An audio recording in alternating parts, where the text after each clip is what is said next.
जीतन राम मांझी की समधन और बाराचट्टी से विधायक ज्योति मांझी के ऊपर हमला होता है और हमले के बाद पूरा बवाल जो है वो काटा जाता है। अब संतोष सुमन की माने तो यह हमला जो है वो कहीं ना कहीं आरजेडी के द्वारा प्रेरित है और प्रेषित है। ये बात भाजपा भी कह रही है कि भाई साहब ये मामला जो है वो कहीं ना कहीं तेजस्वी यादव के गुंडई से जुड़ा हुआ है और तेजस्वी यादव जो है वो ये सब करवा रहे हैं।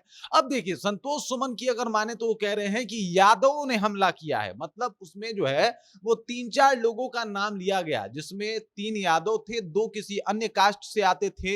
लेकिन उसके बाद भी संतोष सुमन की माने तो हमला जो है वो यादव के द्वारा किया गया है और वो कह रहे हैं तेजस्वी यादव से कि आप अपने समर्थकों को मर्यादा सिखा दीजिए, क्योंकि अब आपके जाति का, एक विशेष जाति का जो दबदबा था और गुंडई था वो अब खत्म हो चुका है। ये सुशासन का राज है और यहाँ पे ये सब कुछ नहीं चलेगा। फिर से एक बार मामला जो है वो भड़क गया है।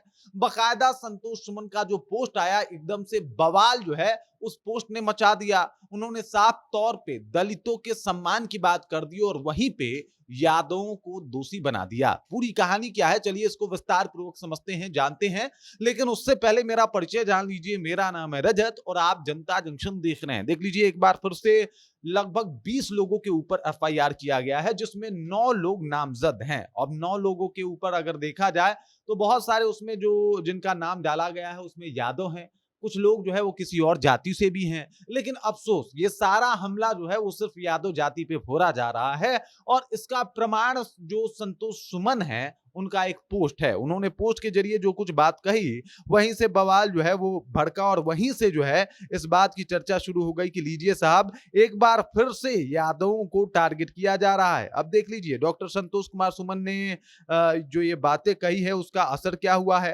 हालांकि पहले कहा क्या है वो सुन लीजिए। वो कहते हैं कि तेजस्वी जी अपने समर्थकों को मर्यादा में रखिए, बिहार बदल चुका है, अब दलित समाज डरने वाला नहीं, अपने सम्मान की रक्षा करना जानता है। अगर जीतन राम मांझी जी के किसी सिपाही को डराने धमकाने की कोशिश हुई तो लोकतांत्रिक तरीके से जो है उसी भाषा में जवाब मिलेगा और बिहार में किसी एक खास जाति की दबंगई का दौर खत्म हो चुका है। अब हर समाज बराबरी, सम्मान और अधिकार के साथ जीना चाहता है। इन्होंने कहा कि भाई साहब किसी खास जाति, किस जाति? यादव जाति। भाई साहब यादव जाति को ही केंद्र में रख के ये पूरा का पूरा पोस्ट लिखा गया है और तेजस्वी यादव को जो है साफ तौर पे नसीहत दिया गया है कि तेजस्वी जी अपने समर्थकों को मर्यादा में रखिए। मतलब संतोष सुमन की माने तो जिन्होंने हमला किया वो दरअसल तेजस्वी यादव के समर्थक थे और इसी वजह से उन्होंने हमला किया, ये संतोष सुमन कह रहे हैं। आपको बता दूं कि ज्योति मांझी ने भी कहा था कि हमको घेर लिया गया, हमारे जो एक सिंगल रोड था उस रोड पे जो है वो हमारे गाड़ी के सामने सवारी गाड़ी खड़ी कर दी गई और ये सब कुछ कार हटाने को लेके बवाल बरपा और इतना बरपा कि उन लोगों ने जो है वो हमारे गार्ड्स के साथ, ड्राइवर के साथ मारपीट की और मैं उतर जाती तो शायद मेरे साथ भी कुछ बुरा हो जाता, लेकिन मैं कार में ही बैठी रही, उनका ये मानना है। उसके बाद जीतन राम मांझी आते हैं, 7 दिन का अल्टीमेटम जो है वो एसपी और डीएम को देके चले जाते हैं। फिर पूरा माहौल ही अलग हो जाता है और आरजेडी के द्वारा एक पोस्ट भी आ जाता है। आरजेडी कहती है कि भाई क्या हुआ, हुआ सो हुआ। अब दरअसल दिल्ली में जब पांडु कुमार को जो है वो खत्म कर दिया गया था एक दिल्ली पुलिस के एसआई के द्वारा, तब जीतन राम मांझी से जब ये पूछा गया था तो उन्होंने कहा कि अरे ये तो होते रहता है, हुआ तो हुआ।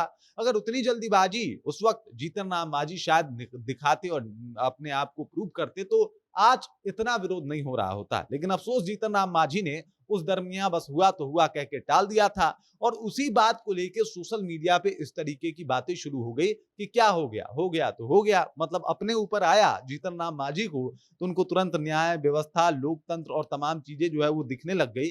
लेकिन वही जब पांडु कुमार के साथ हुआ था तो ये खामोश थे। अब देखिए यहां तक तो मामला जो है वो पांडु कुमार तक पे था।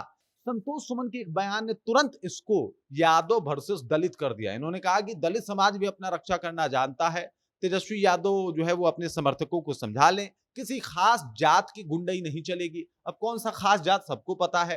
यादवों की तरफ से भी ये आरोप लगाया जा रहा है कि भाई साहब सरकार सिर्फ यादवों के ऊपर काहे कार्रवाई कर रही है, एक यादव ही क्रिमिनल थोड़े है, बाकी जाति में भी क्रिमिनल हैं और उनके ऊपर भी ध्यान दिया जाए। लेकिन इधर माहौल अलग ही हो रखा है। चलिए आपको कुछ रिपोर्ट्स भी बता देता हूं।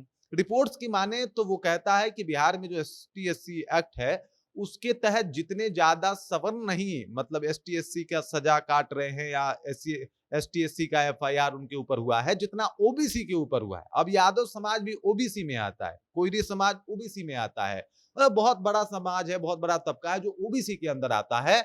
और जितने एफआईआर हुए हैं एसटी एससी के अंतर्गत, सवर्णों से कहीं ज्यादा जो है वो मतलब यादव, कुशवाहा और इन समाज के लोगों के ऊपर हुए हैं। और इन लोगों के ऊपर अब फिर से एक बार फिर से ये मामला जो है वो होता हुआ दिखाई दे रहा है।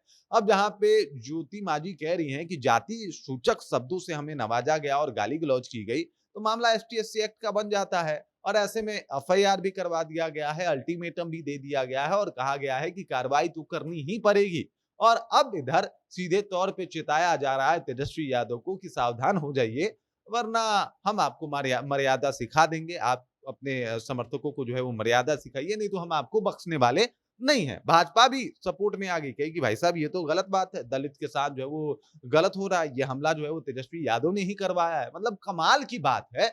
और कितने ज्यादा, क्या भाजपा के पास कोई साक्ष्य है? भाजपा सरकार में है साहब। और भाजपा अगर इस तरीके का बयान देती है बिना किसी साक्ष्य के, क्या किसी ने कहा उसमें से कि तेजस्वी यादव ने हमला करवाया है? और अगर नहीं कहा तो इस बयान के बाद आपको क्या करना चाहिए? तुरंत के तुरंत इस बयान को आपस लेना चाहिए कि नहीं लेना चाहिए? आप ही बता दीजिए। लेना चाहिए ना आपस? लीजिए आपस फिर, या फिर प्रूव कीजिए कि किसी ने कहा कि हाँ तेजस्वी यादव के कहने पे हमने किया है, तो उसके ऊपर उस तरीके से जो है वो काम कीजिए। अब इस तरीके से पूरा मामला जो है वो गरमाया हुआ है और जीतन राम मांझी की समधन ज्योति मांझी के हमला को लेके पूरा बवाल मचा हुआ है। साहब पेपर का बहुत सारा पन्ना ऐसा है जिसमें कितने सारे लोगों के ऊपर जो है वो हमले हुए, कितने सारे लोगों को खत्म कर दिया है इन 2-3 दिनों के अंदर।